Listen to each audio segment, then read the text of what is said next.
أعوذ بالله من الشيطان الرجيم بسم الله الرحمن الرحيم يا أيها الذين آمنوا اتقوا الله حق تقاته ولا تموتن إلا وأنتم مسلمون وقال رسول الله صلى الله عليه وسلم ما أسفل من الكعبين من الرجال في النار আহারে মোর দয়ার নবী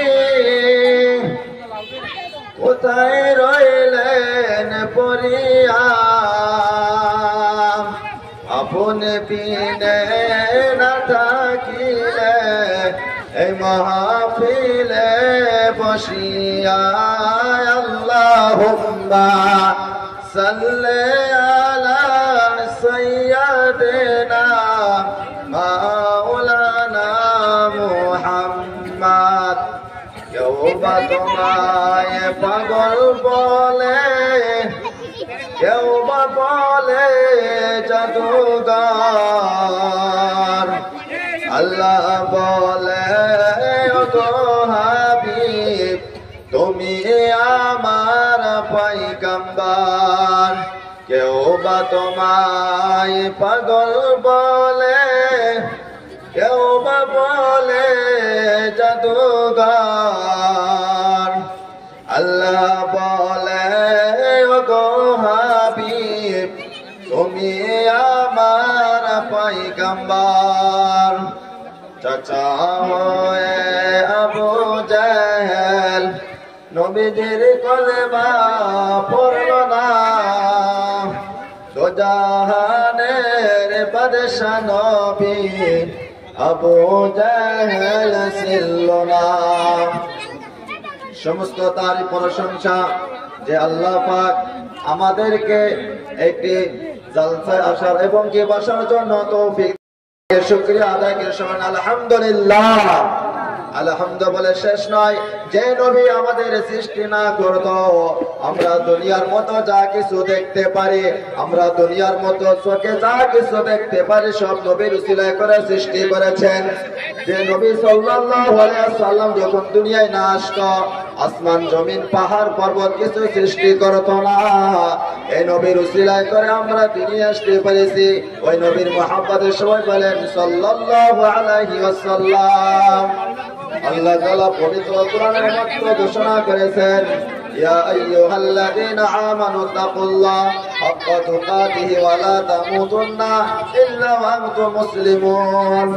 এই দুনিয়ার মানুষ তোমরা ভয় করো কাক আল্লাহকে, ভয় করো মতন ভয় করো, তোমরা মরিও না যেমন তো মুসলমান না হবা।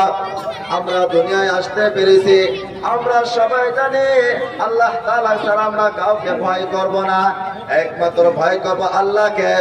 যদি আমাদের সামনে যত বড় পণ্ডিত আসুক না কেন আমরা কাউকে ভয় করব না।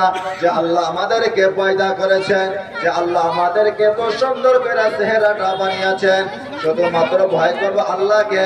যে আল্লাহ আমাদেরকে এত সুন্দর করে হাত পা আমাদেরকে আল্লাহ তাআলা আমাদেরকে দিয়েছেন। আমরা মানুষকে কোনো চেষ্টা করব না, কোনো গাছের চেষ্টা করব না, একমাত্র মানবো আল্লাহকে, আল্লাহকে অনুসরণ করব। এই যুবকেরা তোমরা যদি আল্লাহর গোলামি করো, তোমরা যদি আল্লাহ তাআলার নাফরমানি করো, যদি আল্লাহ তাআলার গোলামি করো, তাহলে তোমরা কবরের মধ্যে যা আল্লাহ তাআলার সওয়ালের জবাব দিতে পারবা। আমাদের কবরে যাওয়ার পরে পরে তিনটা পড়াশোনা করবে। যদি আমরা এই তিনটা প্রশ্নের সওয়ালের জবাব দিতে পারি আমরা হবো জান্নাতি, আর যদি এই তিনটি সওয়ালের জবাব না দিতে পারি আমরা হবো জাহান্নামী।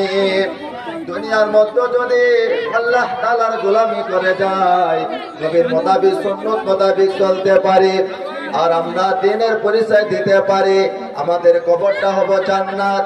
আর যদি লাস্টে একটি প্রশ্ন করা হবে, এ যুবক, তুমি দুনিয়ার মধ্যে কার গোলামি করছো? কার গোলামি করছো? আমি গোলামি করছি আল্লাহ তাআলা, দিন করছি ইসলাম এবং নবীর মোতাবেক চলেছে, নবীর গোলামি করেছে। তাহলে কবরের মধ্যে সঙ্গে সঙ্গে জান্নাত ওয়াল ফেরদাউস হয়ে যাবে। এবং আমরা যুবক দুনিয়ার মধ্যে আসিয়া আমরা আল্লাহ তাআলাকে ভয় করি না, যে দুনিয়ার মধ্যে আসিয়া আল্লাহকে অনুসরণ করি না।